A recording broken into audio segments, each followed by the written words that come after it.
guys, and we're here back again for our latest module of today and the latest module of the OnlineTestConf. And I cannot express how happy I am for having these lightning talks, and mostly because it's something that I really like on the, let's say, frontal conferences or live conferences. And I think that it's great that we're also able to do it here. And the reason that I like it most is because it's another option of having other people provide their thoughts and generating more discussions and maybe more new stuff from coming around here. And I think, again, coming from my experience in tens of conferences, maybe hundreds already, it's not about what you learn and what you listen right now. It's about what you take away with you and you start doing differently tomorrow. So many times you don't get away from conferences with answers, but you have better questions to ask. Sometimes you have better ideas. Okay, so it's about that. And this is what lightning talks are about. So again, many people use lightning talks differently. The way that we're going to be doing lightning talks here are very simple and are very similar to what we've done so far. Every person on the list here, Amit, Olgica, Ari, Junaid, and Miroslava, will have 5 minutes to present their points. Some of them have an image, some of them don't have an image. And what we already have are Slack channels for each one of these sessions. So these guys are going to be presenting their talk. Once they're done, we're going to switch over to the next talk. And immediately after the talks, then we do want people to start working on the dialogue. So yes, it might be a little bit challenging because we need to listen and talk at the same time. Maybe, again, you can write yourself some notes and start the conversation on Slack after all the sessions are over. It's really up to you. We're going to keep the Slack channels up, obviously, for the next days, and basically they will be up all the time. But we do encourage you. The idea here is not to provide an answer. We're here mostly to incite a thought, to incite a question. Okay, so do not expect anyone in the next 5 minutes just to come up with a new way of, I don't know, testing string theory. But it's mostly about a question that we need to ask ourselves on how should we be approaching something different. So without any further introductions, because we want to make this as informal as we can, we will start with our first session and our first speaker. Nope, other way around. And we're going to start with Amit. So I will start, first of all, by unmuting Amit here. Hi, everyone. Amit, can you hear us? Yes, I can actually hear you. Amit, it's very simple. I will start the countdown right now, and you can just wait. Go ahead. So, hello, everyone. I'm Amit, and I do not test hardware. I also have no knowledge whatsoever about mobile testing, and I don't speak Chinese. Do you like the way I've introduced myself? What can you tell about me? Frankly, I've told you nothing. I've told you what I don't do. You have no idea what my skills are. You have no idea what my interests are. The only thing you do is what I don't do. And that's a really crappy way of presenting myself. Yet, when it comes to the job market, many of us go with some of us go proudly with this title of manual tester. What does it tell everyone? What do you know about someone when they tell you, I'm a manual tester? For me, when I hear that, I know simply one thing. Here's a tester that does not code. Even if we put aside the fact that for many manual testers, this statement isn't true because either they write some interesting scripts, they use sophisticated tools, they might be an expert on SQLs or any other highly technical skills. By using this title, the only information I gain is I don't write in any formal programming language or any common one. And the question is, why use it? What do we gain from it? Companies use it because then they can hunt for people and pay them less. I can get that. But what do we get from actually using that? It also has a very odd mirror, because if someone is a manual tester, what's the opposite of it? Is it an automaton? Is it a robot that tests? Is it the automation engineer or the automation tester, which I hear about every now and then. What do they do? Is that a tester who only does automation? Are they doing any interaction with the actual product? Doesn't it take some focus from the product that we're trying to release into creating this artifact? So why use that? It's an odd title and it provides nothing. That's it. I'm Amit. I'm a software tester. I write code, I analyze features, I put safeguards where we need them. I'm interested in application security, and I like to help my team and add value wherever I can. Thank you. Okay, Amit. That was a great point, and I really invite everyone to continue on the Slack channel. By the way, Amit, you took about 3 minutes. Okay, and that's great. So once Amit is done in here, I actually want to move forward to our next presenter. And our next presenter is Olgica Nikolin. Let me check if we have Olgica on the line here. Wait. Hi. Hello, Olgica, can you hear us? Yes, do you hear me? We hear you loud and clear. Oh, great. And Olgica, you have 5 minutes starting now. Okay, thank you, Joe. Hello, everyone. I'm very excited to be here now with you. My name is Olgica, and I have a few years of experience as IT specialist, tester, and QA manager. And I love to discuss about software quality. And in my free time, also, I am very passionate hiker and love nature and photography. So once more, thanks to guys from OnlineTestConf for accepting my talk, and it is my pleasure to talk to you. I have a flu and hope that you're able to hear me well. So let's talk about quality improvement. We are talking a lot about quality, but I don't know, maybe a lot of you already ask yourself what is the definition. And if you look it up in the Oxford Dictionary, for example, we can see the definition that the standard of something as measured against other things of a similar kind is actually the quality or the degree of excellence of something. So I was recently reading the blog of Michael Bolton, and actually the link he has shared in the Slack today about testing and how testers should go out of QA business.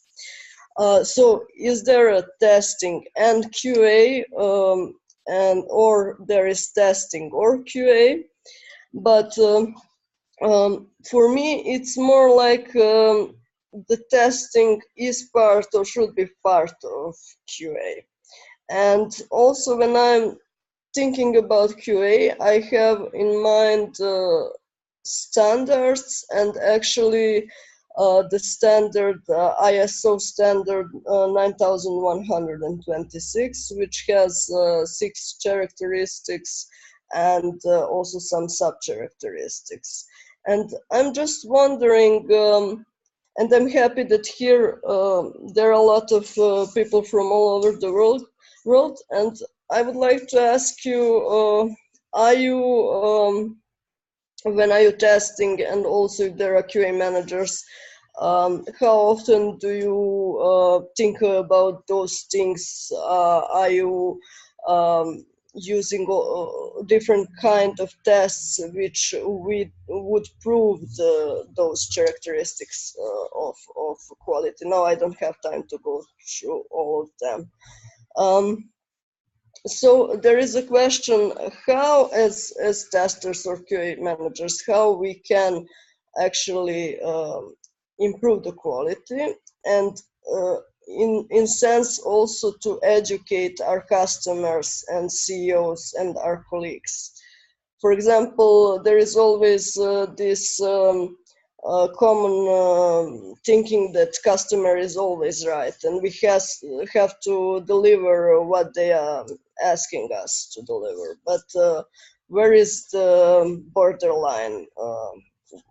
can we educate our customers and tell them more about quality? And I would say here also best practices, or if you prefer contexts, how the things usually are done, and to make it better. For example, one colleague of mine, with which one I was talking on this subject, he was working on one project, developing website for one customer, small customer. And he told me he simply, the customer simply has some desires, and I asked him, if they always write, will you do that? And he said, but then I'm risking to put this website in my portfolio. And Olgica, one more minute. Yes. Okay, one minute. So it would be really bad for portfolio and for work, for quality of his work.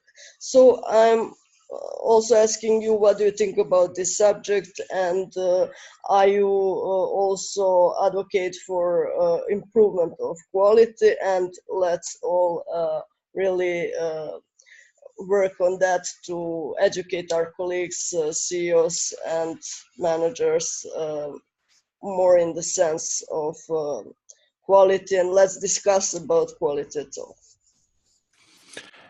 Thank you very much, Olgica. Yes. I'm very, very bad at accents.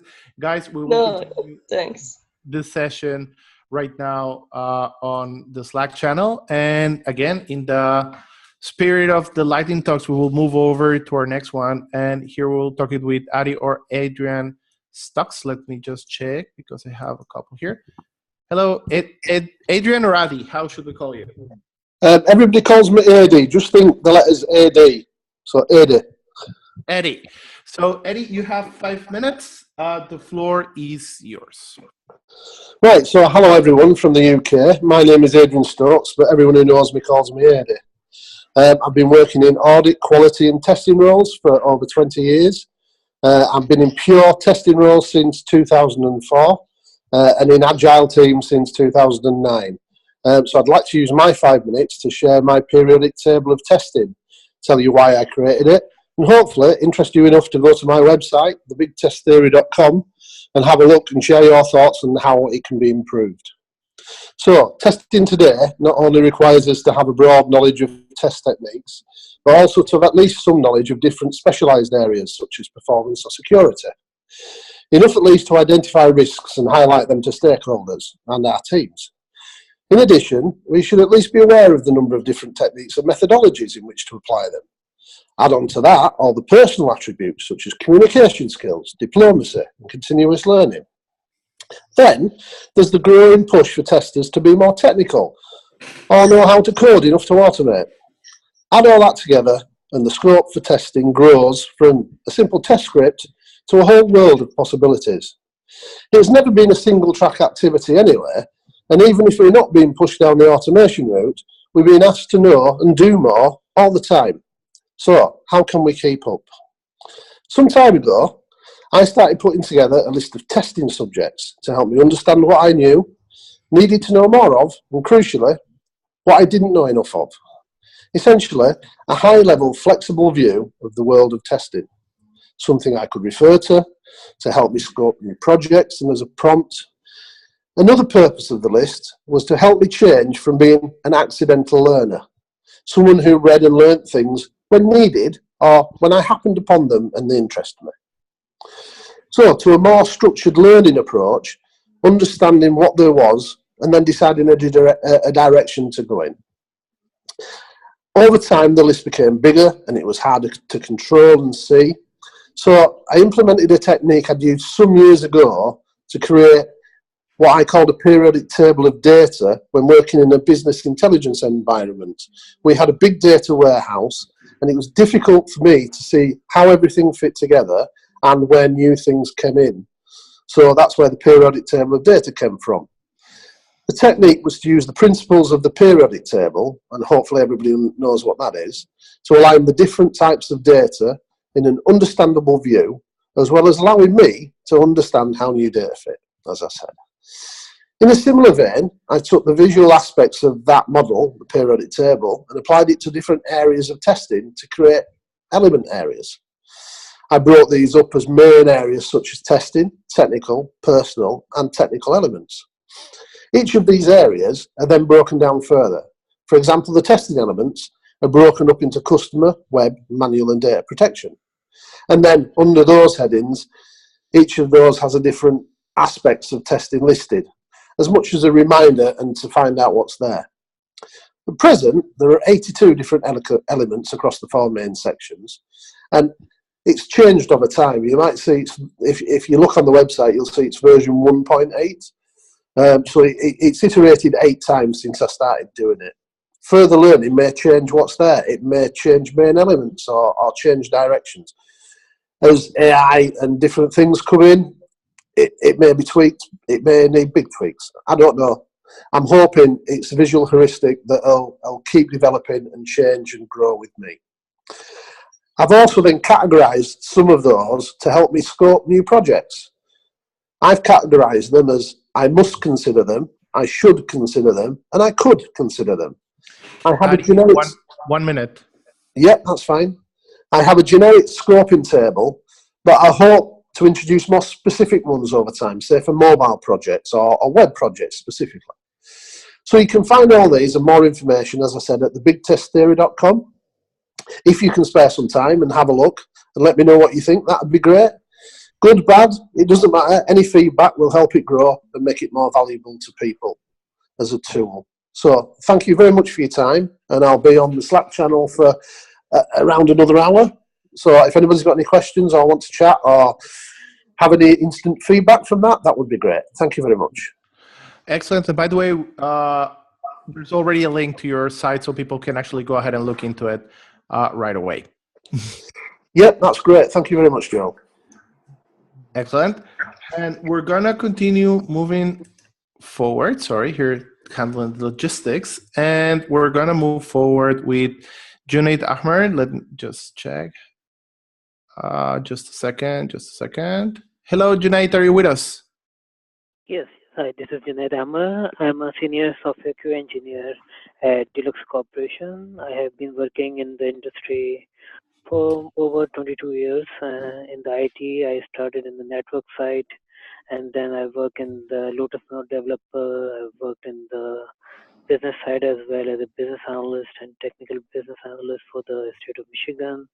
And then I've been working for last 6-7 years as a QA analyst and QA engineer. So that's my background, and I was going into the I came to, and it's been an honor to be part of this conference, and it was a lot of interesting topics. And being working in the industry, I like introduce QA people to go into pen testing or hacking, ethical hacking. And there's like several tools we have here for the ethical hacking, so we can instead somebody else will hack our company side. It's good to we learn about hacking, and we can safeguard our company for any potential threats.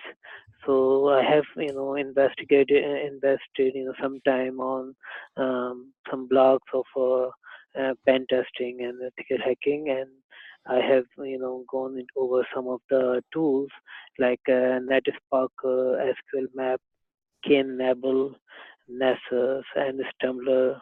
And there's a Mad USA and Hashcat, Bugsuite, and Qualys Guard. So those are the tools which are used for ethical hacking. And we want, I can go on to this each tool, and I think from this panel we can discuss and learn more about ethical hacking tools and learn more and share knowledge between all the Q members. Okay, so what you're proposing is basically to go over to your Slack channel and to start reviewing the tools and methodologies that you're using. That sounds like a great question, and I already see people who are asking if you can go there and start listing the tools because people really would like to learn more about them. So that sounds Sure. like a great idea. And as a reminder, Right. we are planning on keeping the Slack channels, not only for the lightning talks, but for everything open. And we encourage everyone just to continue interacting in order to, again, get the most we can out of these sessions. So excellent, Junaid. So anything else you want to add? I can share some my screen if you. We really don't do that because, again, it's only for 5 minutes. But I think that Okay. what you can do is you can put your links on the side, and it would be a great. I think we can go into that one. That will be good. All right. Excellent. Junaid, so thank you very much for bringing this up. And again, people are already asking to put the stuff in there and are eager to continue working on that. Sure. Great. Sure. Thank you. Okay, thank you very much. And moving over to the last lightning talk of today, I'm going to look for Miroslava just a second here. And again, oh, here you are. Miroslava, can you hear us? Hello, Miroslava, can you hear us? I see that you're not muted. Hello. Hello, do you hear me? Now we can hear you loud and clear. Sorry, is it okay? Yes, it's great. Okay. So, hello everyone. Thank you for joining the online testing conference and thank you for joining this lightning talk sessions. My name is Miroslava Nikolova and I want to talk today about effective communication with the team. I'm going to tell you one story from my experience and I hope that you might be inspired to try my approach. So, a few words about me. My name is Miroslava. I'm from Bulgaria and currently I work as QA chapter lead at Object System International. I love traveling, doing exploratory testing on different countries that I visit. I'm a big fan of lean coffee meeting format. I love sharing knowledge and experience, attending conferences and local meetups, generating ideas that I can bring to my team and implement. And I love helping people and volunteering. I've always been interested in being a team player rather than being a single player, and I've always tried to find a way to communicate effectively with developers, with testers, with product owners, and my team. I decided to take a look at the big picture and find some patterns in my communication so that I can share them with more people. And today I want to share one of these patterns with you. So the story I want to tell you today is called not Game of Thrones, but Game of Associations. Some time ago, I worked with a tester who had no technical background. He was lacking basic programming skills, but he was given the task to automate the regression checklist for his team. So you can imagine what happens when you cannot swim, but you're thrown in the deep sea. Every single code review that we conducted included comments on better code alignment, using curly brackets in a consistent way, removing extra empty space, using better naming conventions, and stuff like this. So I've tried to explain him a couple of times that these are not actually good programming practices, but he always replied like this: "It works, so it's fine for me." And then I decided to use another approach to explain him why this is not good. I said to myself, okay, he's a boy, he likes cars, so think of something with cars that I can use to explain him why this is not good. And I came up with the following explanation. One day, I said, look at the parking lot down there in front of the office building. Do you see the cars? Do you see how every car fits in its place and they're all well aligned? Now imagine that there was a car parked badly, like this in the picture. So yeah, there's no car crash, no car incident, but when you see it, like it doesn't feel good. So it's the same with the code that we write. And I remember that he smiled with an understanding of my association. So I use associations when I need to explain technical stuff in a non-technical way, so that it is closer to the people, to their way of thinking, to their interests. One more example is once I was presenting a demo to our product owner, demonstrating some refactoring features of the system. She asked me, why do we need to do it? Why do we need to refactor the system? She couldn't see any difference in the system, but she knows that this activity takes some time, but at the same time, there's no visual results of the refactoring. And again, in this situation, I use associations to explain her in a non-technical way why we do this technical activity, technical task. I use associations when I speak with my managers and I need to convince them in something. For example, when it comes to pay raises or promotions, or I use associations at home when something is broken and my dad should fix it, but he does not want to. I know that people are different, situations are different, teams and environments are different, and there's no universal recipe for effective communication that works for everyone in every situation. Also, there might be people that we may not find an effective way to communicate with them, but at least we should try. We should try to walk for a while in others' shoes so that we can see things from different perspectives. And Miroslava, 1 minute. Yeah. 1 minute. Yeah, okay. And I encourage you to try using associations at work or at home. This approach works for me in most of the situations that I use it. And I would be really happy if you try it and see if it works for you too. Of course, it's really important to use the right association. So thank you for your attention. This was my lightning talk called Game of Associations. I'm Miroslava Nikolova. And if you have any questions on this topic or anything that you want to share on communication, maybe your tips and tricks, how you handle the hard conversation with your developers, testers, with your managers, I would be happy to see your questions, to see your opinion, your thoughts, anything you want to share on the Slack channel. I will be there waiting for your questions and some discussions. Thank you one more time. Excellent. Thank you very much, Miroslava, for this. And again, I'm a very big fan of communication. So for me, that's a very big and good and important thing in here. Oops, sorry. I need to present it here. So guys, we are actually at the end, and this is the end of the online TestConf. This is basically the end of the sessions that we've had up to now. And the only thing left here is to say thanks. Thank you, obviously, to all the presenters who presented. They did a great job, and they invested quite a lot of time and efforts in order to make it happen. Thank you for everyone who was actually joining. Thanks quite a lot to the support team, Marianne, Christine, Rachel, to Ekaterina, who was doing a great job documenting the sessions. And thank you for everyone for being here and for sharing the thoughts. The only thing left right now is to tell you that we look forward to talking to you on our Spring Online TestConf for 2018.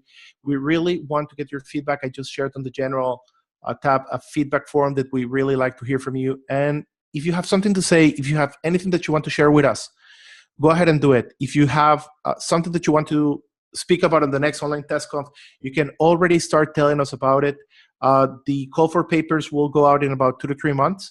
But if you already have something in mind, then just go ahead and do it. Guys, thank you very much for being here and for helping us make this happen. And again, we'll see you again soon. Hope you had a good time. We definitely enjoyed it over here. So we'll see each other back on spring of 2018. This is Joel from the Online TestConf signing off and saying thank you very much to all.